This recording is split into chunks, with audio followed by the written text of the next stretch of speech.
হয়েছে তোমার? কি হয়েছে? কথা বলো না তুমি, কুমড়া মুখ করে ঘুরে বেড়াচ্ছ। একটা ভালো করে কথা বলছো না কেন? কি হয়েছে? চুপ চুপ বেয়াদব, তুমি আমার সাথে কথা বলবে না। তোমাকে আমি বললাম ফুচকা খাওয়াতে, তুমি খাওয়ালি? হ্যাঁ, ছোটবেলাতে তো খাওয়ালি না, আবার বুড়ো বুড়ো কথা। এইভাবে আমি থাকবো না তোমার সাথে, বললাম এক্ষুনি চলে যাব।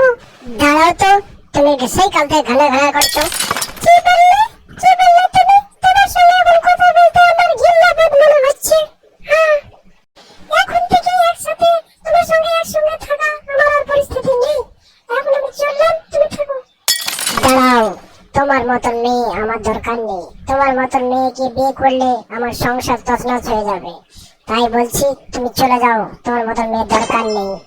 বাংলা একটা প্রবাদ আছে ভাই, বউ মরে গেলে বউ পাওয়া যায়, কিন্তু মা মরে গেলে মা পাওয়া যায় না রে। হ্যালো বন্ধুরা, চ্যানেলটিকে সাবস্ক্রাইব করে রাখুন। ভিডিওটি ভালো লাগলে লাইক করুন ও কমেন্ট করুন।